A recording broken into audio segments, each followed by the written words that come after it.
Basuhuje aho muherereye, abaherereye mu Rwanda nizeye yuko umugoroba ukomeje kugenda amahoro. Abaherereye rero no mu bindi bihugu nizere ko namwe mukomeje kugubwa neza aho muri amahoro. Ndi kugenda nanjye noroherwa gake gakeya ariko mba ngomba kubahereza amakuru ku gihe update. Murabizi ko niyemeje kujya mbashakira ayo makuru mu buryo bugiye butandukanye. Uyu mwanya rero ndagira ngo tuganire kuri uyu mugabo muzi nka Yakamwana, ariko ubundi amazina yiwe bwite yitwa Gasore Pacifique.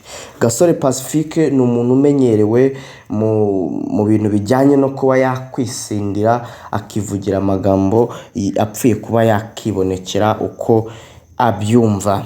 Gasore Pacifique yagaragaye mu magambo ye ashinyagurira umuvandimwe wacu Divine Muheto, amushinyagurira ko ngo bamufunze, ngo bamutaye muri yombi. Ako kavideo abantu benshi karacicikanye, ndetse mwana kabonye nakabanje imbere kugira ngo mutaza kubura fact. Ngewe icyo mbanje kuganiraho ni ibintu bifite ibimenyetso kugira ngo tubitangeho igitekerezo. Ntago mbanje kwiyenza, nta n'umuntu mbanje gufata ku gakano, mbagira ngo twitangire ibitekerezo uko tubyumva muri rusange.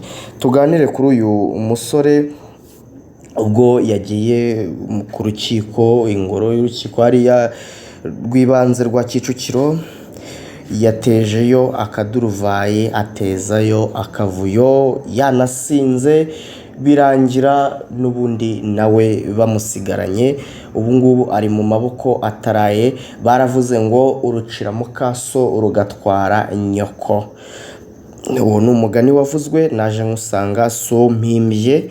Ikindi baravuga ngo umugabo mbwa aseka imbohe.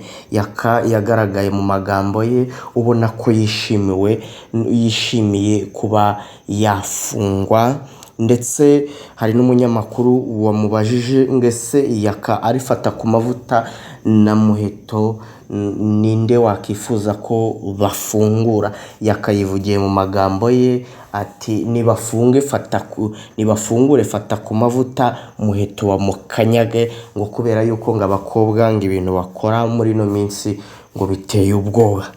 So rero ubwo mbagira ngo tuganire kuri uyu musore, ndetse namwe nk'abantu bakuru munamunyuzeho akanyafu, tumwigishe ko gushinyagurira mugenzi wawe atari byo. Kandi ikindi, Imana yamuhannye, nubwo wenda bashobora kuba batanamutinzamo, ariko yahise abona ko ibintu yakoze atari byiza habe na gatoya.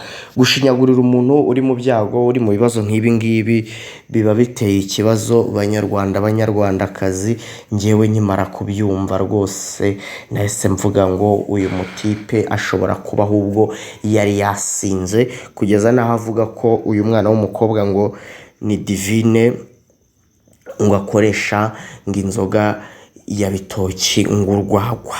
Uriya mukobwa yanywa, ntabwo yanywa urwagwa. Yakamwana, Yaka urwagwa ni wowe urunywa, urumva?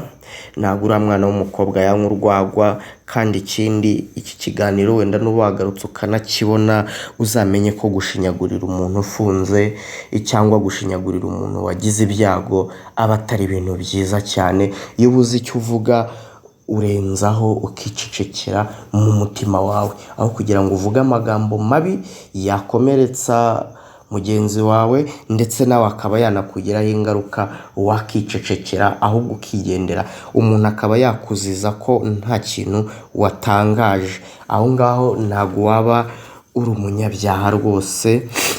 Mu izina rya Yesu, Yaka na Divine nafata ku mavuta bahabwa ubutabera, ndetse n'abandi muri rusange bahabwa ubutabera, kugira ngo bagaruke muri sosiyete, bongere bashake umugati n'imibereho. Ngewe simba nje kurambirana, ndabashimiye muri kumwe.